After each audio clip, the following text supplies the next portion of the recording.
Little House on the Prairie former child star and outspoken activist Alison Arngrim is on a world tour, bringing her critically acclaimed stand-up to Provincetown.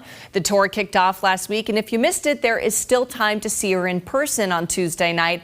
I spoke with her to learn more about the tour and what her fans can expect when she takes the stage. Let's talk about the tour. So it's the 50th anniversary of Little House on the Prairie, and you're going all over, right? You have several stops. You're in P-Town this week. It's starting the 10th, correct? Yeah, it's the tour that won't end. What happened is we the 50th was technically last year, 2024. And so we said, what do we, I mean, they're not going to keep going in the 51st. No, the demand has only increased. The announcement of the Netflix show has just thrown gasoline on the fire. Little House on the Prairie is a set of burning embers from 74, and about every 5-10 years someone throws a can of gas on the whole thing and it just blows up again, and it has happened. So I've been doing this tour forever now, and I did Chicago, I just did San Diego, and now I am in fabulous Provincetown. I'm at the Red Room, and I'm there was it Thursday, Saturday, Sunday, and Tuesday. So yeah, I'm there 4 dates, and it's redroom.club. You go there and set all the info and tickets. Tickets, perfect. So, you know, you're recounting your role as Nellie. You know, she's this bratty girl, right? That's how everyone remembers her. It was interesting. I read that you talk about being like physically attacked. Yeah, I mean, now people are horrified. I get sympathy now. Back then, people were just like, yeah, I was about 16, height of the show. I was in the Santa Claus Lane Hollywood Christmas parade, and someone threw a McDonald's cup of orange soda at my face. And moving target, I'm kind of impressed. Direct hit, and running down my neck, and I'm like, I've just had so. But you know, what got me was the thing was nearly full. That's like $1.75 a soda someone threw away. They were just so angry. They went, and I thought, my God, I must be good. I must be hitting a nerve. And when I was only 12. We just started the show when I went to a fair. It was an Easter fair at a school. There were baby ducks. It was lovely. Catherine McGregor, who played my mother, was there. People would have nothing to do with it. They were horrified.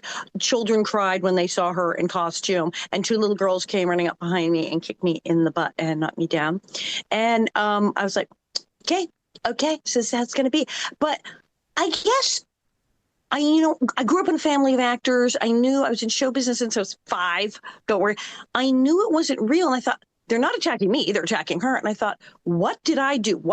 Every actor, don't they always say, I want them to suspend all disbelief. I want them to think it's real. And I'm lying there on the pavement going, well, they thought it was real. Now what do we do?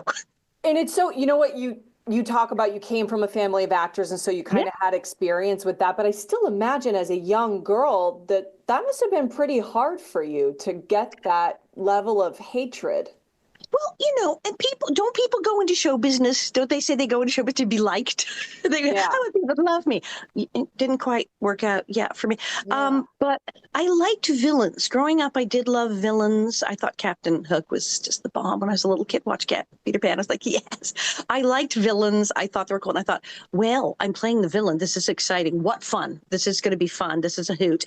And I knew it was funny, and I knew it was the villain. The fact that people took it seriously, and I'd heard about those people on soap operas where they'd come up to them in the supermarket. How could you leave Eduardo? And like start attacking them. And I'm one of those people now. Oh dear. But it was weird to be that young. And yeah, you have complete strangers, grown people like get in your face. And it's like, okay. The weird part is it is 51 years later, and there are people who are still terrified of me. There are people people introduce me to their friends, and they're like backing up 3 feet. And it's like Melissa Gilbert was visiting Ireland a few years back, and she was talking to a class full of kids, and they said, who are you friends with from the show? And she said, well, I'm very good friends, with Alison Arngrim, who played Nellie. And they said, what do you want to be friends with her for?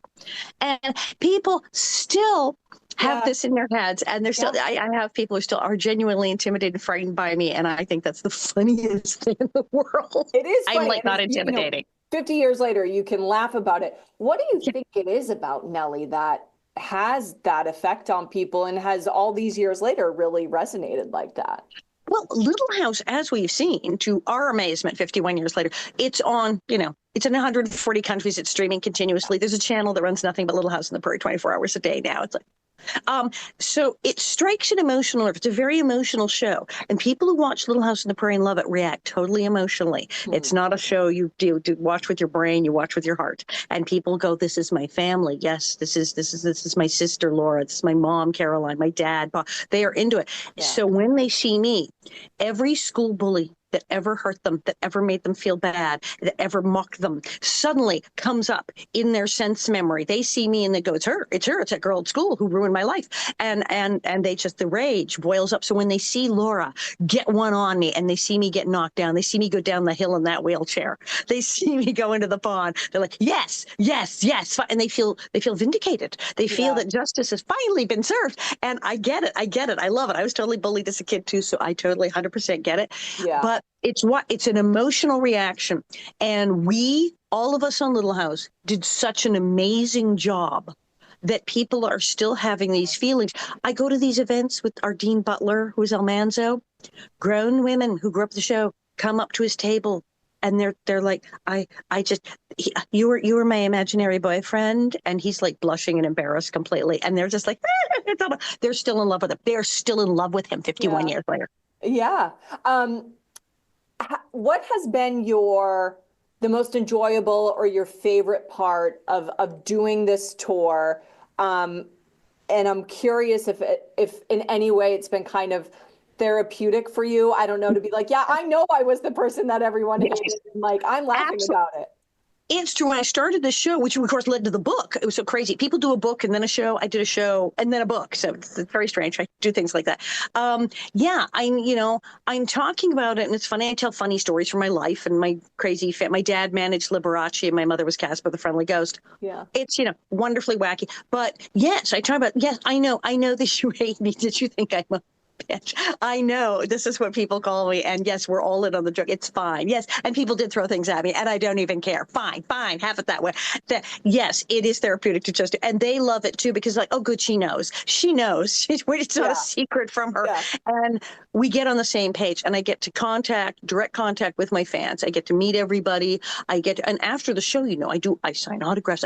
I have bonnets. I have my book for sale. I have all kinds of swag, and I get to talk to everybody, and I get to sort of commune with our Little House community, and it's absolutely wonderful. I was going to ask you, and you kind of just gave a little glimpse into it, but what can someone expect when they go to the show? Yes. And you just said you do autographs, you talk to people, so you get in there and you talk with guests, but what else can people expect from this? My favorite part is the question and answer section. We have a section called Ask Alison Anything, and I literally have cards printed up that say Ask Alison Anything, and we distribute them before the show with little pencils. So bring a pen with you just in case.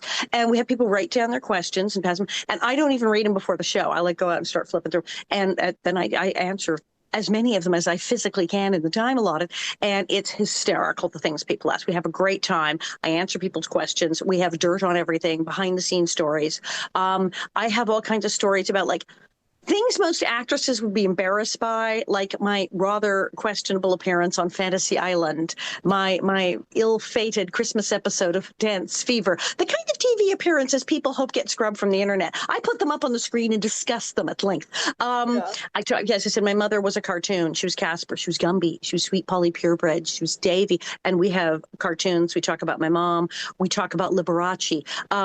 We talk a lot of, I was going to say, don't come to my show if you're, I don't know, under 30. I talk a lot about people from the 60s and the 70s and crazy stories about celebrity encounters and bizarre things.